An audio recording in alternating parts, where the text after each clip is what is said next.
दोस्तों graphic design के जो दो बहुत ही फंडामेंटल और बेसिक कॉन्सेप्ट्स हैं, आज हम उनके बारे में बात करने जा रहे हैं। वो हैं एलिमेंट्स ऑफ डिज़ाइन और प्रिंसिपल्स ऑफ डिज़ाइन। अगर आप ग्राफिक डिज़ाइनर हैं, तो आपको एलिमेंट्स ऑफ डिज़ाइन और प्रिंसिपल्स ऑफ डिज़ाइन के हवाले से ना सिर्फ नॉलेज होना ज़रूरी है, बल्कि ये भी ज़रूरी है कि आप इन दोनों कॉन्सेप्ट्स को अपने डिज़ाइंस के अंदर डेली बेसिस पे प्रैक्टिस करें। दोस्तों एलिमेंट्स ऑफ डिज़ाइन और प्रिंसिपल्स ऑफ डिज़ाइन को समझने के लिए हम एक एग्जांपल को देखते हैं। फर्ज कर लीजिए कि आपको खाने की कोई डिश तैयार करनी हो। अब आपको कौन सी दो चीज़ें उसके लिए रिक्वायर्ड होंगी। नंबर एक, आपको चाहिए होंगे इंग्रेडिएंट्स और नंबर दो, आपको चाहिए होगी रेसिपी। जी हाँ, इंग्रेडिएंट्स आपको प्रोवाइड करेंगी वो मटेरियल जिसके ज़रिए आप वो डिश बना पाएंगे, और इसी तरह से रेसिपी से आपको वो तरीका मालूम होगा जिसके ज़रिए से आप उस डिश को तैयार कर सकते हैं।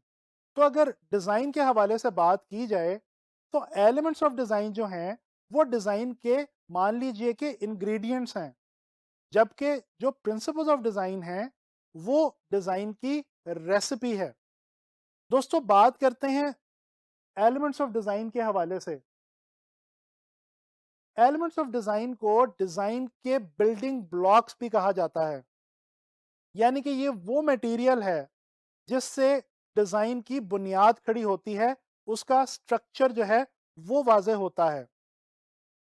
दोस्तों डिज़ाइन के अंदर जो हमारे पास इंपॉर्टेंट एलिमेंट्स ऑफ डिज़ाइन हैं, वो ये हैं: dot, line, shape, space, size, colour, texture और वैल्यू। दोस्तों अब हम बात करेंगे फर्स्ट एलिमेंट ऑफ डिज़ाइन के हवाले से, यानी कि डॉट की। डॉट जो है, इसको सबसे पहला, फोरमोस्ट और सबसे इंपॉर्टेंट एलिमेंट ऑफ डिज़ाइन के हवाले से जाना जाता है। दोस्तों जब आप कोई ड्राइंग बनाते हैं, तो आप लाइंस लगाते हैं, और लाइंस को मिला के आप एक पूरी शक्ल किसी भी ऑब्जेक्ट की बना देते हैं। अगर आप गौर करें तो आपकी ये ड्राइंग स्टार्ट किसी एक डॉट से हो रही है। इसी तरह से आप किसी भी पेंटिंग को उठा के देख लीजिए, उसका भी जो स्टार्टिंग पॉइंट है वो कोई एक डॉट ही होगा। Same case is with graphic design. Graphic design में हम जब भी कोई भी डिजाइन क्रिएट करते हैं, तो उसका जो स्टार्टिंग पॉइंट होता है वो डॉट से ही होता है। इसी तरह से फोटोग्राफी की बात कर लीजिए। आप किसी फोटोग्राफ को देख रहे हो, उसके अंदर जो ओवरऑल आपको इमेज नजर आता है, दोस्तों वो छोटे छोटे डॉट्स के कॉम्बिनेशन की मदद से आपको नजर आता है। फोटोग्राफी की तरह टीवी या फिल्म के अंदर भी आपको स्क्रीन के ऊपर जो विजुअल या जो तस्वीर नजर आ रही होती है, दोस्तों बेसिकली वो डॉट्स के कॉम्बिनेशन की मदद से ही आपको नजर आ रही होती है।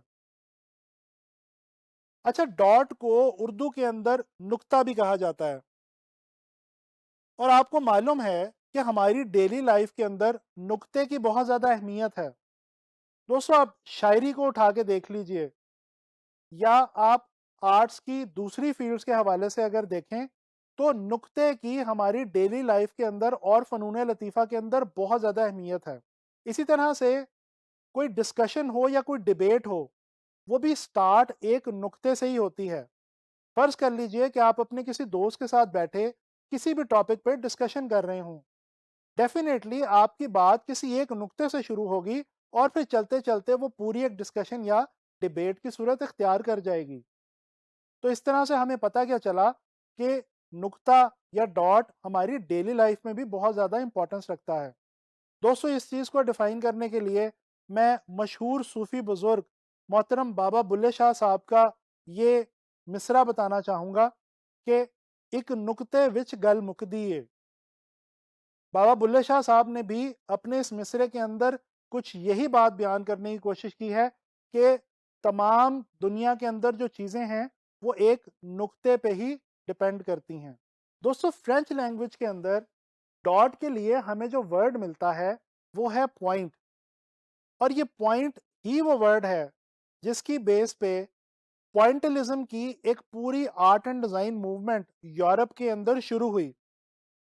दोस्तों, पॉइंटलिज्म यूरोप के अंदर बहुत ही मशहूर आर्ट एंड डिजाइन मूवमेंट के तौर पे जानी जाती है।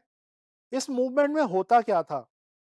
दरअसल इस मूवमेंट के अंदर काम करने वाले आर्टिस्ट और डिजाइनर्स डॉट्स की, छोटे और बड़े डॉट्स की मदद से अपनी पेंटिंग्स, अपने डिजाइन या आर्ट पीसेस बनाया करते थे। मिसाल के तौर पे जॉर्ज सरे, जो कि एक मशहूर पेंटर है, उनकी इस पेंटिंग को ही देख लीजिए।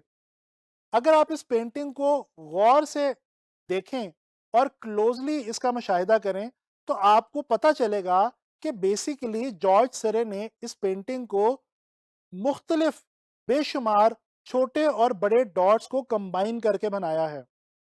इस तरह से इन्होंने एक खूबसूरत विजुअल जो है वो सिर्फ और सिर्फ डॉट्स की मदद से क्रिएट किया है।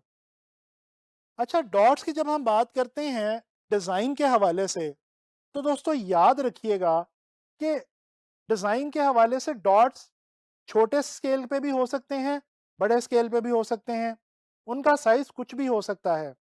वो ब्लैक एंड व्हाइट भी हो सकते हैं, कलर्ड भी हो सकते हैं, थिक भी हो सकते हैं और थिन भी हो सकते हैं।